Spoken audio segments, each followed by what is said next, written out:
신년 특별 새벽기도 둘째 날에 오신 여러분들을 환영합니다. 이번 특별 새벽기도는 시편 1편 말씀을 살펴보고 있습니다. 시편 1편 말씀을 통해서 하나님이 주신 복을 잘 누리고 간직하는 그런 모습에 대해서 함께 나누고 있습니다. 시편 1편 자체가 그런 내용이다라고 말씀을 드렸습니다. 복이 있는 사람, 이 단어가 하나님이 내려주시는 복을 의미하는 게 아니라 우리가 복된 길을 걸어가는 그런 모습을 이야기한다. 그래서 시편 1편 말씀은 그 주신 복을 우리가 잘 누리고 잘 유지하고 살아가는 그 방법, 그 모습에 대해서 알려준다, 이렇게 말씀을 드렸습니다. 그래서 첫 번째 시간에는 우리가 그러면 그 복을 어떻게 잘 누리며 살아갈 수 있는가? 죄에서 떠난 자리, 그 자리가 명당이다. 그래서 세상의 조언 그거 따르지 말고, 세상의 충고 따르지 말고, 또 내가 살아날 수 있는 그런 자리를 선택하는 그런 믿음의 삶에 대해서 함께 나누었습니다. 오늘은 두 번째 시간인데요, 하나님의 말씀입니다. 하나님의 말씀이 우리의 삶을, 복된 삶을 누리게 만들어 준다라는 거예요.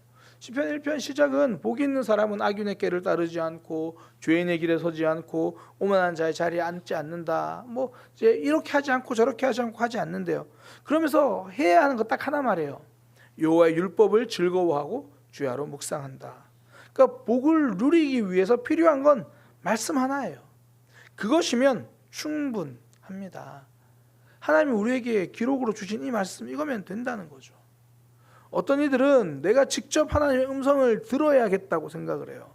혹은 내가 환상을 보아야 뭔가 특별하다고 생각합니다. 그것이 의미가 없는 건 아니에요. 그러나 말씀을 넘어설 수 없습니다. 어떤 음성을 들었더라도 하나님 말씀과 다르면 그 음성은 가짜인 거예요. 어떤 환상을 보았다 하더라도 그게 성경 말씀과 다르면 환상을 본 게 아니라 헛것을 본 거죠. 하나님은 우리에게 말씀을 주셨고요, 이 말씀이 복을 누리는 비결이다, 그렇게 이야기를 합니다. 오늘 그 내용을 보면 크게 두 가지의 모습, 그러니까 말씀을 대하는 태도가 크게 두 가지 모습임을 알 수 있습니다. 첫 번째는 즐거워하는 거죠. 여호와의 율법을 즐거워하는 것. 그러니까 말씀을 즐거워하고, 그러니까 피하고 도망가거나 이런 게 아니라는 거예요. 그래서 오직 여호와의 말씀을 즐거워하여. 여기서 즐거워하던 단어가 단순히 기쁨 뭐 이런 게 아니라 기쁨 또는 소망, 이렇게 번역이 돼요. 그러니까 단순히 좋다 이런 걸 넘어서 그 말씀이 내게 소망이다. 그래서 그런 의미를 좀 담아서 번역하면 하나님의 율법을 사모한다, 이렇게 번역하면 훨씬 좋다고 생각을 해요. 그러니까 소망한다라는 마음을 담아서. 그러니까 그런 삶이 하나님 주신 복을 누리는 삶이다라는 거죠. 말씀을 대한 태도가 내가 말씀이 오면 피하고 도망가고 외면하는 게 아니라 내가 그 말씀을 사모하고 기대하는 것. 최근에 한 분과 대화를 하는데요, 본인 스스로가, 그러니까 요즘 본인의 신앙이 참 걱정이다, 뭐 이런 이야기를 하시는 거예요. 하나님과 멀어져 있고 하나님께로 가까이 가지도 않고, 그러면서 이제 대화 말미에 이런 얘기를 하더라고요. 그래도 참 다행이다, 부흥회가 있어서. 그러니까 말씀을 기대하는 모습, 저는 이런 것이 믿음이라고 확신합니다. 우리가 신앙생활을 날마다 잘할 수는 없잖아요. 오르막이 있으면 내리막도 있고, 그때 소망은 말씀입니다. 그러니까 내가 비록 지금 믿음 생활을 좀 놓치고 있고 하나님과의 관계가 좀 도대체 그분을 만난 지 언젠가 잘 몰라도 그래도 나를 살리는 게 말씀이다, 이거 생각하고 말씀을 피해서 도망가지 않으려고 하는 거예요. 그 말씀을 기대하고 사모하는 것, 그 말씀이 나를 살리기 때문이죠. 성경에서요, 멸망, 심판, 죽음 이런 모습들을 보면 상황이 힘들어서 찾아오는 게 아닙니다. 말씀을 차단해서 겪는 아픔이에요. 애굽 그 이집트에 내린 10가지 재앙은 기후가 나빠서 찾아온 재앙이 아닙니다. 바로 왕, 그 애굽 왕 바로가 말씀을 듣지 않아서죠. 환경 오염의 결과가 아닙니다. 마음 오염의 결과입니다. 듣는 귀가 사라져서 찾아온 아픔이에요. 말씀을 들어야 재앙을 피합니다. 저도 신앙생활 하면 할수록 깨닫는 게 뭐냐면 제 삶이 모세보다 바로 왕에게 가깝다라는 걸 점점 깨달아져요. 처음에는 뭐 성경 읽고 말씀 들어도 연약한 모세라고 생각하지 완악한 바로 왕이라고 생각지 않았는데, 요즘 제가 보면 그래요. 막 사명 가지고 애굽으로 들어가는 모세보다는 욕심으로 움켜쥐고 막 놓지 않으려고 하는 그런 바로 왕일 때가 더 많아요.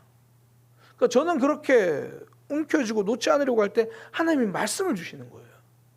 야, 보내라, 내려놓아라. 그러니 저는 말씀이 필요한 거죠.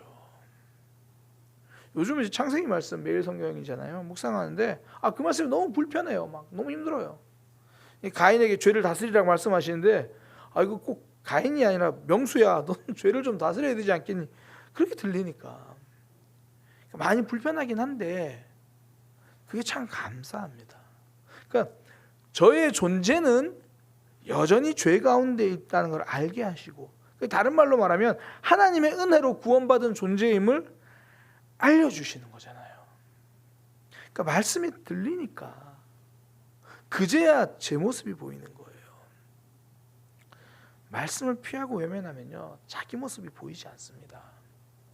나는 여전히 내 속에 죄가 가득한데도 그걸 모르는 거예요. 말씀을 피하지 않아야 내 모습이 보여요. 제 얼굴은 거울과 뭐 지금 카메라로 보이는데 거울이나 카메라로 보이지만 제 영혼은요, 말씀으로만 보입니다. 그 말씀을 외면하지 않으니까 돌아가야 할 길도 보이고 하나님이 원하시는 모습이 보이니까 결국 하나님 주신 복을 놓치지 않을 수 있는 그 길이 앞에 열리는 거죠. 하나님의 말씀을 사모하고 그 말씀을 피하지 않을 때 살 길이 열려요. 나단 정약용이 유배지에 있을 때 두 아들에게 편지를 보냅니다. 그때 이렇게 편지를 써요. 내가 벼슬을 하여 너희에게 물려줄 땅을 남기지 못했다. 유배를 갔으니까요. 대신 마음에 지니면 가난을 벗어날 수 있는 두 글자를 너희에게 물려주겠다. 한 글자는 근이고 한 글자는 검이다. 그러니까 근면하다, 그리고 검소하다 할 때 검. 이 두 글자는 좋은 밭이나 기름진 땅보다도 나은 것이니 일생 동안 써도 다 닳지 않을 것이다.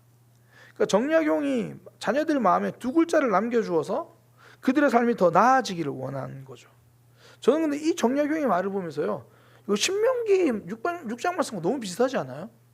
신명기 6장 6절에서 9절, 오늘 내가 내게 명한 이 말씀을 너는 마음에 새기고 내 자녀들에게 부지런히 가르치며 집에 앉아 있을 때든지 길을 갈 때든지 누워 있을 때든지 일어날 때든지 이 말씀을 강론하고, 또 너는 또 그것을 내 손목에 매어 기호로 삼고 내 미간에 붙여 표로 삼고 또 내 집 문설주와 바깥문에 기록할지라. 이 앞에 딱 나오는 구절이 신명기 6장 3절, 이스라엘아 듣고 삼가 그것을 행하라. 그리하면 내가 복을 받고 내 조상들의 하나님 여호와께서 내게 허락하심 같이 젖과 꿀이 흐르는 땅에서 내가 크게 번성하리라. 그러니까 정약용은 사실 줄 게 없어가지고 그 두 글자를 남겨줬는데, 근데 그거면 앞으로 잘 살 수 있다고 이야기하는데, 우리 하나님은요, 다른 모든 것을 주실 수 있는 분인데 다른 것보다 말씀을 주신다는 거예요. 또 사실 우리의 삶을 보면 하나님이 주신 것들이 있죠. 뭐 적지만 돈도 어느 정도는 있고 뭐 주신 몇 가지들이 있는데 뭐 땅은 없나요? 뭐 그거 하나님 그거 잘 지켜라, 돈 잘 지켜라, 그런 말씀 안 하고 야 말씀을 잘 지켜라, 그렇게 이야기를 하세요. 그 말씀이 복을 받는 비결이고 그 말씀이 복을 빼앗기지 않고 누리는 비결이기 때문입니다. 그 말씀을 지킬 때 그 말씀이 우리를 지키는 거예요. 우리 교회가 1년에 몇 번 특별 새벽 기도를 하잖아요. 뭐 고난 주간 특별 새벽 기도하고, 작년 같은 경우는 추수감사절 특별 새벽 기도를 하고, 사실 그럴 때는 주제가 선명하죠. 뭐 고난 주간 예수님의 십자가와 부활, 추수감사절은 감사. 그래서 뭐 저도 말씀을 준비할 때 뭐 고난과 부활 혹은 감사, 그것을 묵상하면서 준비를 해요. 근데 신년 특별 새벽 기도는 달라요. 우리 성도님들이 한 해 동안 소망하고 붙들어야 할 말씀이 무엇일까? 그렇게 묵상하고 준비를 해요. 그러니까 1년 동안 말씀을 붙들고 살 때 한 해가 달라지니까요. 작년 같은 경우는 하나님이 주신 상이 있다는 우리 좀 그거 기억하면서 살아갑시다. 그전에는 믿음에 승리하는 그런 삶을 살아갑시다. 그런 내용들. 한 해 동안 하나님 주시는 복을 잘 누리는 인생 되려면 한 해 동안 말씀 붙들고 살면 되는 거예요. 신년 부흥회도 하는 이유 동일하죠. 그때 들은 말씀이 우리 삶을 지키고 우리 삶을 새롭게 하기 때문이죠. 말씀을 피하지 않는 삶이 소망이 있습니다. 그 삶이 복을 누리는 삶이 되는 거예요. 그래서 말씀을 향한 첫 번째 자세가 말씀을 즐거워하는 삶, 그러니까 피하지 않고 사모하는 삶, 그거고, 두 번째는 주야로 묵상하는 삶이래요. 그러니까 변함없이 말씀을 붙들고 사는 삶이죠. 주야, 뭐 아침과 밤, 단순히 시간적으로 밤낮 하루 종일을 의미하는 것 아니라 뭐 그것도 의미하고요. 또한 인생에도 밤과 인생에도 낮이 있잖아요. 그때도 여전히 말씀 붙드는 삶이죠. 정말 안타까운 인생이 그 신앙이 내 컨디션에 따라 움직이는 인생이 참 안타까워요. 컨디션 신앙이죠. 그러니까 사람 관계가 막 좋고 내 감정 컨디션 좋을 때는 모든 말씀이 다 은혜가 돼요. 뭐 어떤 말씀이라도 순종할 것처럼 막 다짐해요. 꼭 그 십자가를 경험하기 전에 베드로 모습 같은 그런 모습. 예수님이 막 예루살렘으로 가시니까 이제 막 베드로와 그 승리의 길이라고 생각하고 죽음도 불사하겠다고 그렇게 말하잖아요. 죽을지언정 예수님을 떠나지 않을 겁니다. 예수님은 그때 십자가와 부활을 말씀하시는데 그 말씀을 마음에 두지 않아요. 그냥 지금 내가 감정적으로 컨디션 좋으니까 다 좋은 거예요. 그러다가 예수님이 잡혀가시니까 도망가잖아요. 가장 앞서 따를 것 같았는데 저 멀리서 따라오죠. 그러니까 간신히 교회만 붙어있는 모습이고 예수님과 최소한의 관계만 유지하고 있는 그런 삶이죠. 그리고는 결국 다른 사람이 물으니까 부인하고 맙니다. 믿음과 은혜를 유지하는 신앙이 아니라 내던지는 신앙이 되어버린 거예요. 내 컨디션 따라 움직이는 신앙은 상황이 어려워지면 금세 무너집니다. 뭐 또 반대의 경우도 있어요. 힘들고 어려울 때 막 하나님 찾아요. 근데 승승장구할 때는 너무 바빠서 하나님 다음에 봅시다. 그러기 시작하는 거예요. 그러니까 인생의 밤이는 빛 대신 하나님을 붙들다가 어둠이 끝나기 시작하면 뜨거움도 끝나버려요. 그러니 하나님 주신 복도 유지할 수 없죠. 컨디션 신앙을 벗어나야 하나님 주신 복을 누릴 수 있습니다. 그래서 주야로 묵상이에요. 인생의 컨디션에 상관없이 말씀을 묵상하는 삶. 이번에 이제 아모스 세미나를 다녀왔잖아요. 그때 교수님이 이 몸기도에 대해서 말씀을 하시더라고요. 몸기도, 몸으로 하는 기도. 그러니까 다른 게 아니라 늘 같은 자리에서 늘 같은 모습으로 기도하면 결국 그 몸이 기도를 기억한다는 거예요. 그래서 뭐 그 변함없이 그냥 그 자리에서 그렇게 기도하니까 고난이 와도 그냥 그 자리에서 기도하고 무슨 일이 있어도 그냥 그 자리에서 기도하고 그 고난을 통과하게 만든다는 거죠.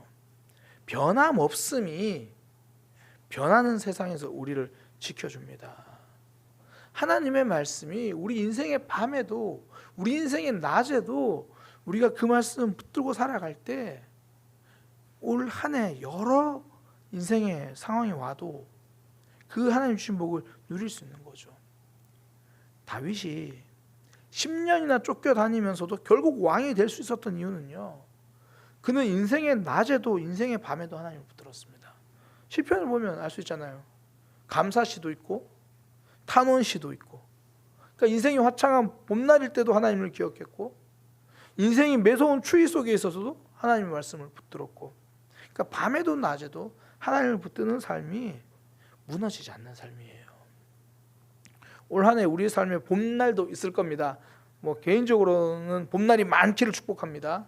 근데 원치 않게 매서운 겨울도 올 수도 있겠죠. 그럼에도 불구하고 변함없이 말씀의 자리를 지키며 살아가는 인생, 그때 살아나는 인생이 되는 거예요. 그러니까 상황에 상관없이 변함없이 복을 누리는 삶이 되는 거죠. 그러니 우리 첫날에는 죄를 떠나는 삶, 이제 그걸 넘어서 말씀의 자리를 지키는 것, 그러니까 그 자리에 나를 묶어두는 것.